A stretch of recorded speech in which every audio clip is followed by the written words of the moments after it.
साई की बात। बच्चे देखो, सब लोग भीड़ में भाग रहे हैं, दौड़ रहे हैं, लेकिन तुम उनके साथ मत भागो। तुम अलग हो, तुम मेरे बच्चे हो। देखो जो सब कर रहे हैं ना, अगर वो तुम करोगे तो तुम में और उनमें फर्क क्या है बताओ।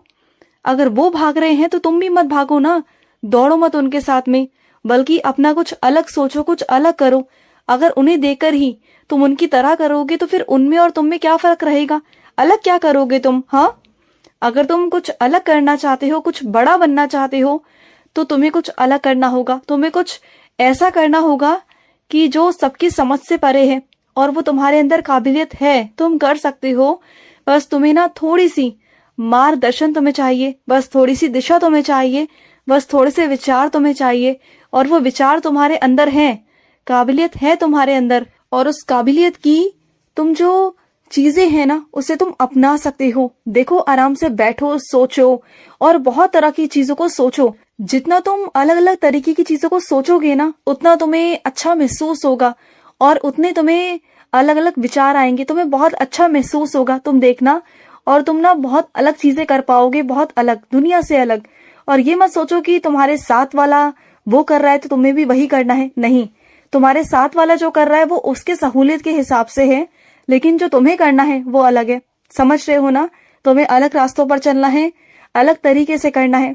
और सुनो, पीठ पीछे बोलने वाले बहुत होंगे, निंदा करने वाले बहुत होंगे, लेकिन उनके बारे में सोच सोच कर ना परेशान होने की जरूरत नहीं, बल्कि अपने काम पर ध्यान लगाओ, अपने लक्ष्य की ओर ध्यान लगाओ। और सुनो मेरी बात को, तुम जब देने वाला बन जाओगे ना, तो मैं तुम्हें देने वाला बन जाऊंगा। तुम बस देना शुरू करो, आना अपने आप शुरू हो जाएगा। जो मेरा बच्चा देने की भावना रखता है ना, तो उसके पास आना अपने आप शुरू हो जाता है। उसे कहीं भागने की, जाने की जरूरत नहीं पड़ती, बिल्कुल नहीं पड़ती। और सुनो, जो बेजुबान जानवर बोल नहीं सकते, लेकिन वो दिल से तुम्हें आशीर्वाद देने आते हैं, रोज तुम्हारे दुकान के बाहर रोज खड़े हो जाते हैं, तुम्हारे घर के बाहर आकर रोज खड़े हो जाते हैं। जानते हो, उन्हें मैं ही भेजता हूँ तुम्हारे पास कि तुम उन्हें कुछ खाने को दो, और वो तुम्हें ढेर सारा आशीर्वाद देकर जाएं, ढेर सारा। सुन रहे हो ना तुम? तुम्हें ढेर सारा आशीर्वाद देके जाएंगे तुम्हें। और अपने कुछ बच्चों से कहना चाहता हूँ, तुमने कुछ महंगे महंगे कपड़े हैं तुम्हारे, जिनको तुमने संभाल के रखा हुआ है, लेकिन तुम जानते हो ना कि उन कपड़ों में थोड़े से कपड़े जल गए थे। जानते हो ना, तुम उन्हें कितना भी सही कराकर अगर पहनोगे तो वो सही नहीं है मेरे बच्चे। तुमसे मैंने पहले भी कहा था कि जले हुए कपड़ों को धारण नहीं करते हैं, उन्हें पहनते नहीं है मेरे बच्चे। वो थोड़ा सही नहीं रहता मेरे बच्चे। मैं मानता हूँ कि वो तुम्हारे बहुत महंगे कपड़े हैं, लेकिन वो तुम मत पहनो, और ना ही किसी को दो पहनने को। देखो, अगर तुम अपना अच्छा सोचते हो तो दूसरों का भी अच्छा सोचो ना। दूसरों के लिए भी तुम गलत नहीं सोच सकते, उनकी जिंदगी भी तुम वैसी नहीं कर सकते जैसे कि तुम अपनी खुद की कल्पना नहीं कर सकते। समझ रहे हो ना? उनकी जिंदगी भी अच्छी होनी चाहिए। अपने लिए अच्छा मांगते हो तो दूसरे के लिए भी अच्छा मांगो। तो उन कपड़ों को फेंक दो, एक तरफ कर दो, या किसी ऐसी जगह पर रखाओ जहां पर किसी की नजर ना पड़े, या फिर एक तरफ किसी कूड़ेदान में जाकर फेंकाओ, जिससे कोई पहने ना उसे और ना तुम पहनो। और सुनो, जब भी तुम लेट कर पढ़ाई करते हो या बिस्तर पर लेट के करते हो, तब तुम्हें नींद ज्यादा आती है, पता है ना तुम्हें? तो एक काम किया करो, कॉफी को पिया करो। तुम जितना कॉफी पियोगे ना, उतना तुम्हें नींद नहीं आएगी। चाय का सेवन कम करो और कॉफी पिया करो, और कॉफी में पानी कम मिलाया करो, और दूध ज्यादा रखा करो। और एक काम और करो, अपने लिए एक मेज और एक कुर्सी लेकर आओ, जिस पर बैठ कर तुम आराम से पढ़ सको, जिस पर तुम्हारी पीठ बिल्कुल सीधी रह सके। देखो, अगर तुम लेट के पढ़ोगे ना, तो तुम्हें अवश्य ही नींद आएगी, बहुत नींद आएगी। और अगर तुम लंबे समय तक पढ़ना चाहते हो, तुम्हें लगता है कि तुम्हें परीक्षा की अपनी तैयारी करनी है और जोरों शोरों से करनी है, अच्छे अंकों से तुम्हें उत्तीर्ण होना है, तो इसके लिए तुम्हें सीधा बैठकर पढ़ाई करनी होगी। अगर तुम नीचे बैठकर करोगे या बिस्तर पर बैठ के करोगे ना, तो तुम्हें आलस अवश्य ही आएगा मेरे बच्चे। तो कोशिश करो कि तुम आराम से कुर्सी और मेज पर बैठ के ही पढ़ाई करो। समझ रहे हो ना मेरी बात को? तो उससे नींद भी बहुत कम आएगी, और तुम बिल्कुल चुस्त और हष्ट पुष्ट रहोगे। सुन रहे हो ना? तुम्हें चुस्त और हष्ट पुष्ट रहना है, तो तुम्हें अपना जो बैठने उठने का जो तरीका है, जो पढ़ने का तरीका है, उन सबको बदलना होगा। कुछ चीजों को खुद भी तुम बदल सकते हो अपने हिसाब से। और सुनो, जिस कॉपी में तुमने मेरा नाम लिखना शुरू किया था, मेरा मंत्र लिखना शुरू किया था, वो पूरी तरीके से भर चुकी है। पता है मुझे, तुम मुझसे कह रहे थे ना कि साईं मेरे नाम वाली कॉपी भर चुकी है। तो सुनो, एक काम करना, जब मंदिर आओ तो मंदिर में आके रखाना, उसे मैं स्वीकार कर लूंगा, चिंता मत करना।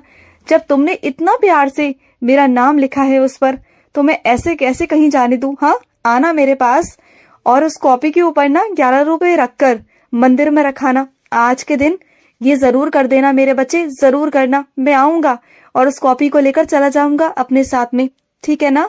और सुनो, तुम आज जब मंदिर आओगे ना, तो आज खिचड़ी बनाकर जरूर लेकर आना। मुझे तुम्हारे हाथ की खिचड़ी खानी है। और मैं जानता हूँ कि तुम्हारे घर से मेरा मंदिर बहुत उल्टा पड़ता है। मैं जानता हूँ कि वो रास्ते में नहीं पड़ता, और तुम जब रास्ते में आते हो तो तुम सोचते हो कि बाबा का काश मंदिर रास्ते में होता और मैं चला जाता, लेकिन अब वो उल्टा पड़ता है और तुम्हें विशेषकर मुझसे मिलने के लिए उस रास्ते पर आना पड़ता है। लेकिन आ जाओ ना, क्या हुआ, तुम्हारा बाबा ही तो हूं ना। क्या अपने बाबा से मिलने के लिए तुम्हें दूर और पास मायने रखता है? नहीं ना। अगर तुम मुझसे बहुत प्यार करते हो ना, तो तुम आओगे, तुम मेरे पास आओगे, चाहे मंदिर कितना भी दूर हो। मेरे बच्चे ना मेरे पास भागे भागे आते हैं, क्योंकि उन्हें मेरा खिंचाव होता है। और वही बच्चे मेरे पास आ पाते हैं जिन्हें मैं अपनी ओर खींचता हूँ। जो मेरे बच्चे मुझसे बहुत प्यार करते हैं या जिनसे मैं बहुत प्यार करता हूँ, वही मेरे बच्चे मेरे पास आ पाते हैं। और सुनो, तुम्हारे घर में किसी का जन्मदिन है ना, और तुम चाहते हो कि तुम अपने हाथ से उनके लिए केक बनाओ, अपने हाथ से तुम बनाना चाहते हो ना, तो क्या हुआ, कोशिश करो ना। किसने मना किया? अगर वो खराब हुआ भी तो क्या हुआ मेरे बच्चे, बल्कि उसमें तुम्हारा प्यार होगा, उसमें तुम्हारा दुलार होगा, बहुत सारा प्यार होगा। तो बनाओ ना, किसने मना किया? बनाओ, मैं हूं ना तुम्हारे साथ। और वैसे तो खराब होगा नहीं, अगर गलती से तुमसे कुछ भूल चूक हो भी गई तो मैं संभाल लूंगा उसे, ठीक है ना? तुम जिनकी आंखों में चुभते हो ना, वो इसलिए चुभते हो क्योंकि वो तुम्हारी तुलना नहीं कर सकते, वो तुम्हारी तरह पहुंच नहीं सकते, तुम्हारी तरह चीजें नहीं कर सकते, तुम्हारी तरह वो सोच नहीं पाते हैं, और वो तुमसे कुछ कह तो पाते नहीं है, वो तुम्हारी सहायता भी नहीं ले पाते। किस मुंह से तुम्हारी सहायता मांगेंगे? हाँ, कि उन्होंने तुम्हारे साथ इतना बुरा भला कर दिया, इतना कुछ कर दिया, तो अब वो तुमसे माफी भी नहीं मांग सकते, तुमसे सहायता भी नहीं ले सकते। तो बस इसलिए ना तुम उनकी आंखों में बहुत खटकते हो, बहुत चुभते हो तुम। वो तुम्हें देखना पसंद नहीं करते, सिर्फ उनकी ईर्ष्या, जो उनके अंदर ईर्ष्या है ना, वो उन्हें तुम्हारे पास आने नहीं देती। तो जाने दो ना, तुम्हें किसकी गरज है बताओ? तुम्हारे पास तो तुम्हारा बाबा है ना, तुम्हारे पास तो इतनी दुनिया है, तुम्हारे पास इतने मित्र हैं, और जैसे जैसे तुम अपनी जिंदगी में आगे बढ़ोगे ना, वैसे वैसे तुम्हारे पास किसी चीज की कमी नहीं होगी, ना परिवार की, ना दोस्तों की, ना खुशियों की, ना किसी चीज की। मैं हूं ना तुम्हारे पास, मैं तुम्हारी सारी कमियों को पूरा कर दूंगा, सारी कमियों को।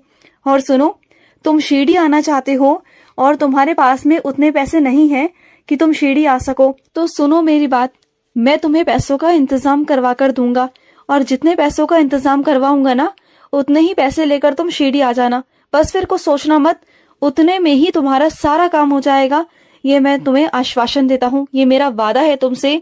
तुम जितने पैसे लेकर शिरडी आओगे, उतने पैसों में तुम आराम से शिरडी घूमकर, मेरे दर्शन कर कर और अपने घर पहुंच जाओगे। मैं हूं तुम्हारे साथ, बिल्कुल चिंता मत करना। तुम अपने बाबा के घर आ रहे हो, और बाबा के घर आने के लिए तुम्हें चिंता नहीं करनी, मैं हूं तुम्हारे साथ, आ जाओ, मैं तुम्हारा इंतजार कर रहा हूँ। खुश रहो। आज का मध्याह्न साई संदेश समाप्त हुआ।